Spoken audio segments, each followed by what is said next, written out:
Ons het al baie gehoor dat die dag wanneer jy besluit om jou toekoms eerste te stel, die beste tyd is om te belê. Maar hoe en waar begin 'n mens? Wel, Thys van Sail kuier vandag weer hier by ons om al hierdie vrae te beantwoord. Ons is so bly. Thys, welkom terug. Lekker met te wees, Elsa. Goed, nou wanneer ons of julle verwys na 'n sogenaamde beleggingsinstrument. Ja. So ek wil weet wat presies word daarmee bedoel. So Elsa, baie eenvoudig, 'n beleggingsinstrument teenoor die produkte wat 'n mens sal buite kry, en jy hoor byvoorbeeld van aandele, jy hoor van effekte, jy hoor van kom ons sê bonds, skuldbriewe, kriptos, allerlei dinge waar ons dan 'n bietjie meer gaan uitbrei oor.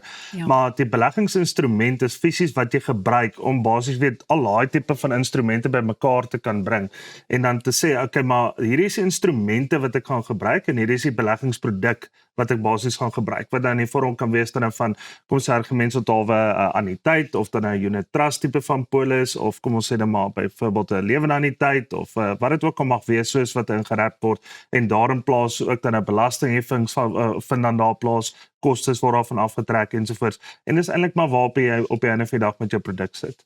Goed, maar nou wil ons weet, wat is die belangrikste verskil tussen 'n bate, 'n beleggingsproduk en dan nou 'n beleggingswrapper of struktuur? So die fisiese bate is waarin het ek belê. So met ander woorde, het ek belê in 'n eiendom byvoorbeeld, en dan is dit 'n eiendomsportefeulje dan wat dan nou basies gerap word in 'n byvoorbeeld in 'n REIT, of byvoorbeeld dan nou in 'n, kom ons sê argumentshalwe 'n eiendomsgenoteerde fonds wat dan gestruktureerd is en wat dan aktieflik wel basies bestuur word deur 'n fondsbestuurder. Maar kom ons gebruik die voorbeeld van 'n eiendomsfonds. So met ander woorde, 'n eiendomsfonds byvoorbeeld, die bate, die onderliggende bate is ek en jy eiendom besit. Kom ons sê ja, dit is die huis waarin jy bly, en of dit is die huis waarin ek bly en ek het 'n verband byvoorbeeld op hom, of ek het hom kontant betaal, daai is fisies my bate. Al is dit die gedeelte wat ek selfs afbetaal het van daai eiendom, bly dan my bate. So met ander woorde, dit is om 'n bate net vinnig aan iemand te verduidelik. Nou, as 'n mens byvoorbeeld nou daai bate vat en jy wil daai bate klas bly as 'n eiendom, dan gaan soek jy mos 'n genoteerde tipe van 'n REIT, wat nou natuurlik 'n klompie onderliggende eiendomme is wat saamgesmelt word en dan nou basies weer dan nou vir jou in 'n eiendomsportefeulje geplaas kan word. Goed, so kom ons staan vir 'n oomblik stil by die bekendste. Wat presies is 'n aandeel en wat besit die belegger wanneer hy 'n aandeel koop? So die aandeel is basies iets wat jy koop wat fisiese instrument of 'n sekuriteit is. So as ek 'n aandeel koop binne 'n maatskappy, genoteer of selfs 'n private maatskappy, dan is ek veronderstel om 'n dokument te ontvang wat nie net die bevestiging is van my terme van my belegging byvoorbeeld nie, maar daai aandelesertifikaat. Ja. So dan as indien ek nie 'n aandelesertifikaat ontvang nie, dan is daar baie keer in die agtergrond is daar net 'n custodian wat basies my aandelesertifikaat namens my hou, wat dan my fondsbestuurshuis byvoorbeeld sal wees, wat dan basies in hierdie, kom ons sê, wrapper geplaas is. Okay.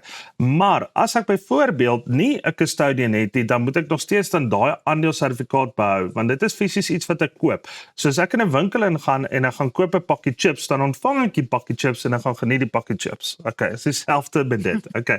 So as ek iets koop, dan moet ek iets daarvoor ontvang. Sodra ek nie iets daarvoor ontvang nie, dan is daar iets fout. Okay, want dit is baie kere waar ons sien ja, daai skemas uitkom, bedrogsaake uitkom en 'n klompie ander elemente wat uitkom.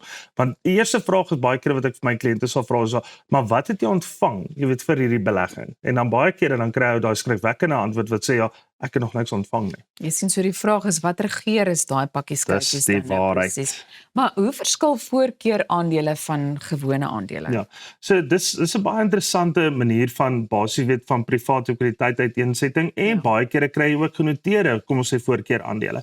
So 'n voorkeur aandeel is nie noodwendig 'n direkte aandeel binne in die maatskappy nie.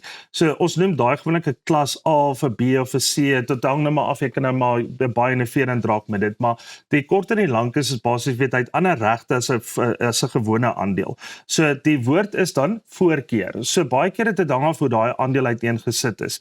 So hy kan voorkeur tot dividende hê, tot winsverdeling hê, voorkeur tot likwidasie, en hy het 'n klompie voorkeur aandele voorkeur voordele wat hy mag hê. Maar baie keer het daai aandele byvoorbeeld dan ook dan nou byvoorbeeld voting rights nie. So hy het nie stemreg byvoorbeeld nie. Hy kan ook nie basies insaai tot die maatskappy nie. So daar's 'n klompie dinge wat voorkeur vir jou is, maar daar's ook ander goedjies wat byvoorbeeld soos 'n publieke aandeel dan nou nie beskikbaar is vir jou nie. Nou, wat is die effek en hoe verskil dit van 'n bankdeposito? Ek dink 'n effek in 'n bankdeposito is eintlik maar wat som heeltemal teenoorgestel is. So 'n bankdeposito is ek gaan sit my geld binne in die bank. Ek kry 'n voorgeskrewe rentekoers daarvoor. Ek het terme byvoorbeeld van 7 dae, 30 dae of 'n jaar vir 5 jaar deposito. So met ander woorde daar's 'n terme tot my deposito wat ek gemaak het en dit is dan gewoonlik ook dan in 'n finansiële bankinstansie.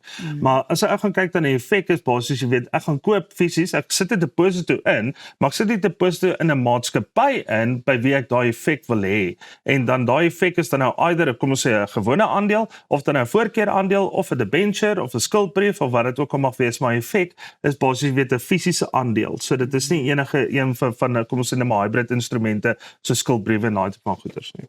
Dis kan jy ook vir ons verduidelik hoe dividende bepaal word? Kyk, 'n dividend kan slegs wat sal bepaal word en betaal word as die maatskappy winsgewend is. Okay, so hy dek sy bates en sy laste en hy's likwid en natuurlik jy weet daar is dan 'n winsgewendheid om basies jy weet dit kan deel. En dit is nie noodwendig net met jou gewone aandeelhouers nie. Dit is weer eens waar dit ook kan voorkom jy weet met 'n voorkeur aandeelhouer wat dan byvoorbeeld daai eerste reg tot dividend sal kry en dan jou gewone aandeelhouers. So dit hang alles af hoe daai maatskappy se struktuur uiteengesit word. Jy weet as dit kom by bepalinge van dividende verdeling en natuurlik nie noodwendig vir bepalinge van dividende verklaring nie, maar wel die verdeling daarvan. Goed, wat is 'n ETF en waarom het die gewildheid daarvan so toegeneem? So ETF is 'n exchange traded fund, maar as 'n mens byvoorbeeld gaan kyk, hy sal basies 'n mandjie van aandele se indeks gaan hy vir jou volg. So met ander woorde, ek gaan 'n mandjie van aandele daar op die tafel sit en ek gaan byvoorbeeld sê ja, dis die top 10 S&P 500 of is die top 40 JSE. Ja. So nou in plaas van dat ek fisies daai aandeel basies hou, jy weet binne daai mandjie, sal ek eerder die indeks van daai mandjie oor die algeheel sal ek dan volg. Okay, so dit beteken die top 10 van die S&P 500 in plaas van dat ek fisies gaan soek het vir die top 10, is hy outomaties daar binne en outomaties kry ek dan die top 10 van die beste, jy weet wat dan beskikbaar is my op daai gegeewe stadium van die mandjie wat ek aangekoop het. Dan hoor ons ook toenemend van 'n AMC of AMC, oftewel 'n Actively Managed Certificate. Hoe werk dit en hoe verskil so iets van 'n tradisionele fonds?